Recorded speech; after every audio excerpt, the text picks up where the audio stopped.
Okay, well, fortunately, Joseph's story doesn't end where we heard it left a moment ago, and so we're going to continue looking in Genesis today, looking now at Genesis chapter 45, and listen now, friends, for the word of the Lord. Then Joseph could no longer control himself before all those who stood by him, and he cried out, "Send everyone away from me." So no one stayed with him when Joseph made himself known to his brothers.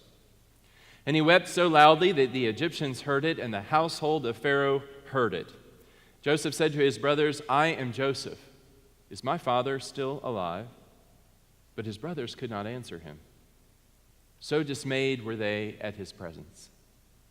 Then Joseph said to his brothers, "Come closer to me." And they came closer. He said, "I am your brother Joseph, whom you sold into Egypt. And now do not be distressed or angry with yourselves because you sold me here, for God sent me before you to preserve life. For the famine has been in the land these 2 years, and there are 5 more years in which there will be neither plowing nor harvest. And to keep alive, God sent me before you to preserve for you a remnant on earth and to keep alive for you many survivors. So it was not you who sent me here, but God. He has made me a father to Pharaoh and lord of all his house and ruler over all the land of Egypt. Hurry and go up to my father and say to him, 'Thus says your son Joseph, God has made me lord of all Egypt. Come down to me. Do not delay.'" This is the word of the Lord. Indeed. And so a great deal transpires between those two readings that you heard. But let me kind of summarize, and for those of you who know the story well, yes, I'm giving the short version here, but basically, Joseph, his brothers are jealous of him. You may remember this from Sunday school. You may remember the story of Joseph, his coat of many colors, right? And his brothers, he interprets dreams, and his brothers don't like that. He has dreams. His brothers don't like that. And so they conspire. They gang up on him.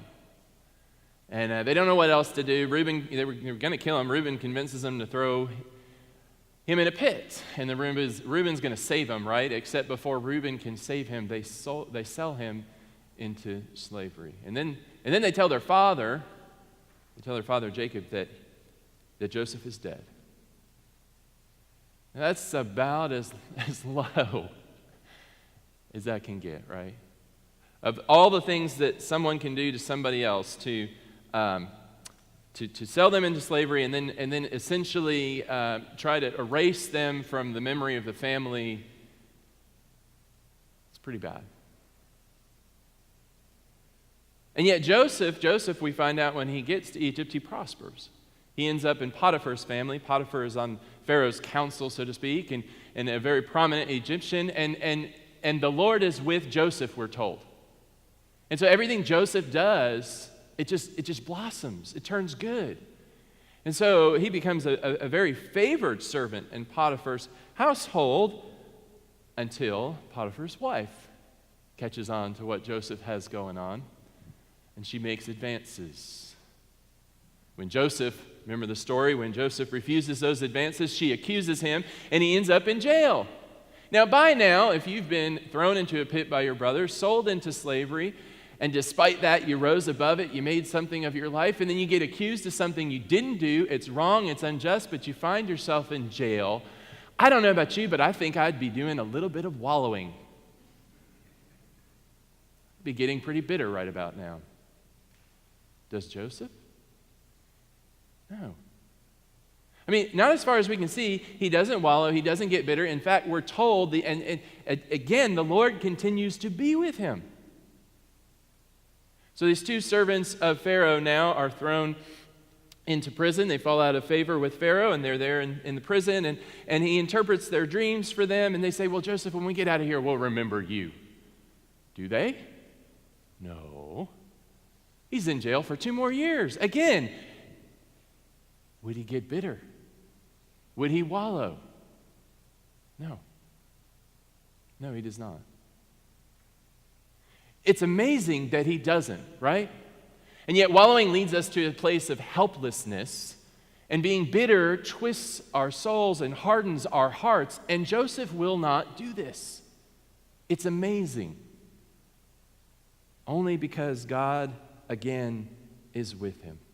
And so finally he gets a chance to interpret Pharaoh's dreams. And if this is review for all of you, or it sounds like a musical, which it is, then it's an amazing story how he comes to prominence in Pharaoh's household. And then along one day come this group of young men who are his brothers. Oh, the shoe is on the other foot now. What's going to happen? What's going to happen?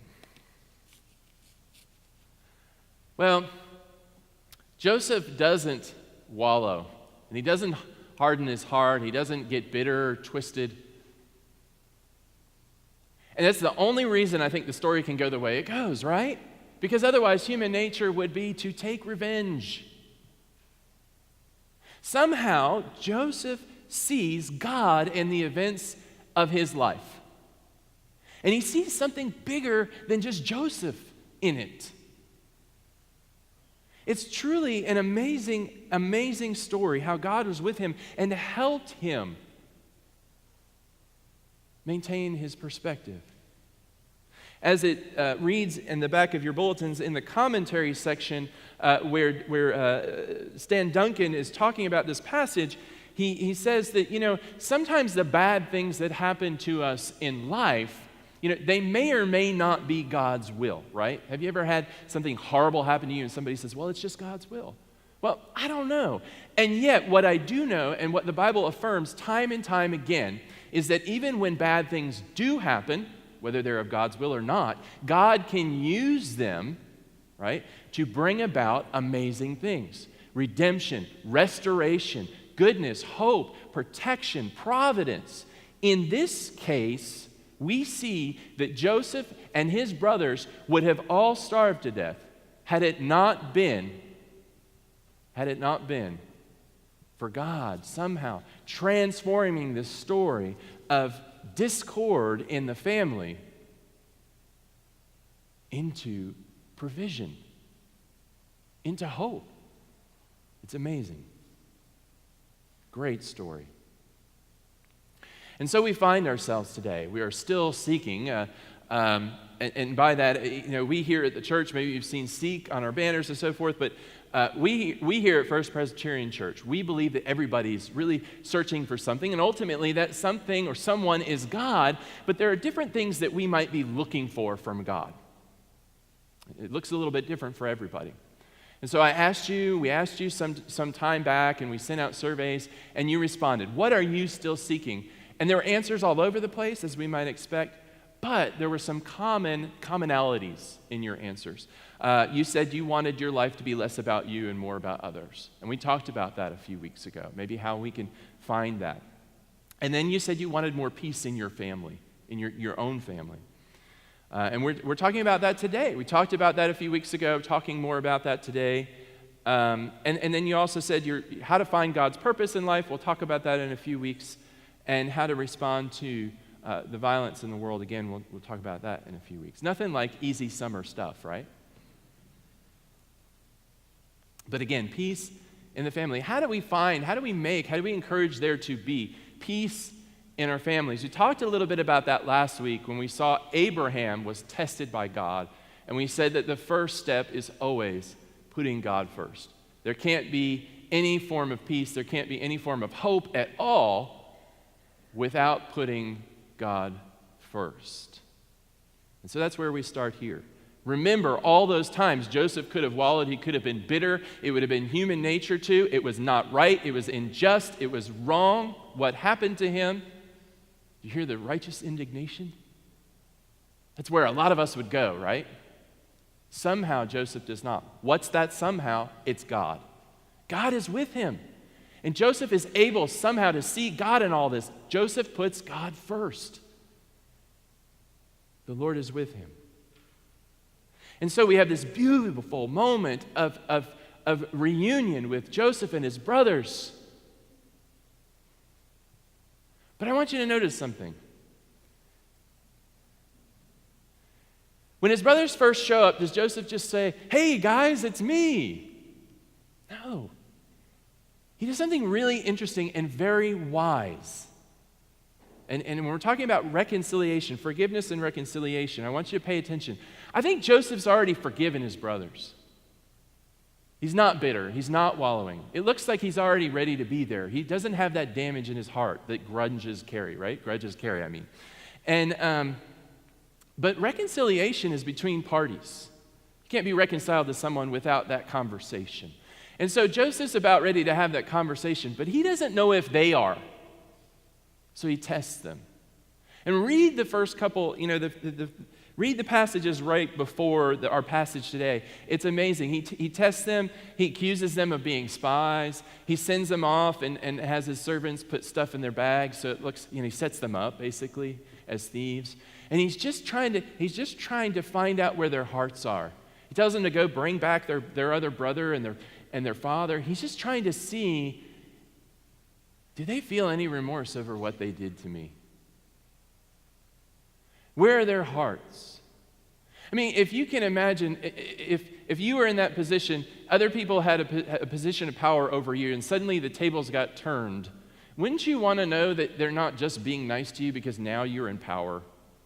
Wouldn't you want to know where their hearts really are? If they really love you as a brother or a sister, or if they really are interested in you or not just the power that you now have? And so Joseph tests them. And he finds their great remorse and heart sickness over what they've done to him. And then he knows reconciliation is possible. I think that when we talk about making peace and reconciliation, Joseph teaches us that we're still to exercise wisdom. We're to be gracious and loving. We know that God is gracious and loving with us. Remember, too, God is not a pushover. And neither are we called to be. We're to exercise wisdom, not to be wishy-washy or just plain nice. We're to be loving and kind, but also wise. Reconciliation requires all the parties being invested in reconciliation, not just what they want from us. I'll let that sink in for a minute. Reconciliation requires all parties wanting reconciliation, not just something from us. There's a time for reconciliation, and then there are times when it may not, as much as it makes me sad to say this, be entirely possible. So, on a more happy note, peace in the family is possible. But it takes two sides, sometimes more than two sides, because in these conflicts that we get in, sometimes there are lots of sides. Well, how can we work for that? I told you I'd give you a couple practical things today, and I will. But I want to remind you that it all starts with God. Peace cannot occur without God's presence. Peace is a gift from God. It's in the Old Testament and New Testament, all over the place. We're also told that peace will reign when God's final word is spoken. So not only does peace come from God, but we are assured peace will come from God, and we can operate from that mindset. Peace may not happen in your family today, but it will happen. It will happen when all worship Jesus Christ. And so we put God first because peace comes from God. Put God first. Put God first in your life. Turn to God in prayer the first moments that there is struggle, there's hardship, and you sense that there's division in your family, maybe between you and somebody else or other members of your family. Put God first. Pray for the other people involved, and pray that somehow God will be known in the conversations that happen and in the spirit that is shared amongst family members. But a couple things to remember. We turn to God first, and we know that God wants to bring about peace. But we cannot control or fix other people, right? We know this. I mean, how many of you have tried? I mean, we can all raise our hands. How many of us have tried to control other people or fix other? Oh, be honest. Come on now. Everybody raise your hand. You've tried to do it. We try to fix other people. We try to control other people. It's kind of human nature, and we think, well, if they would just come along board, then everything would be right between us. Does it work?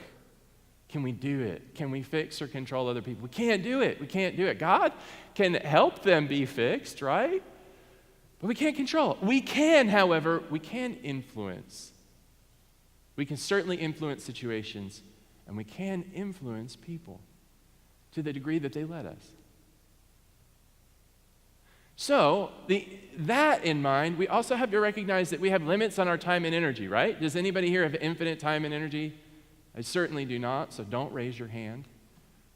I mean, ultimately we will, right? But anyway, on earth, in this life, the way things are with our families, we have limits on our time and energy. And what that means is, in every given situation, whether it be at church, at home, at work, time with our families, we have to determine if now is the time that God is speaking and ready to breathe peace into our family situation or not.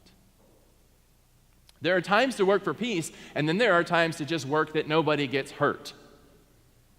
Let me give you an example. I taught high school for a year. Talk about preventing people from getting hurt, right? It was in between periods, and I hardly ever told anybody this story. It was in between periods, and normally all of the teachers were in the hallway standing by our door. It was kind of a safety measure so we can keep an eye on what was going on. I had to go excuse myself for a few minutes. I come back, I'm walking down the hallway to my classroom. Hall is filled with students, and I see a bunch of students in front of me. And when I get up there, I realize that two male students are punching each other. They're yelling at each other, they're punching each other, they've got themselves hooked by the elbow, and they are hitting each other. And they're making contact. Okay, I look up and down the hallway. Only time it happened the whole year I taught, there was not another teacher in sight.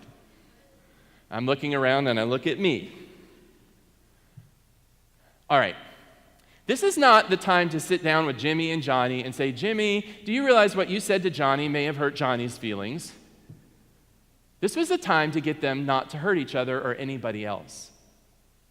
Fortunately, we were able to do that. There were other times in my classroom when somebody said something to another student that hurt his feelings and we had it out. There were times my students didn't like me very much because I made them get touchy-feely. We're going to reconcile. We're going to work through this because I want this classroom to be a safe environment.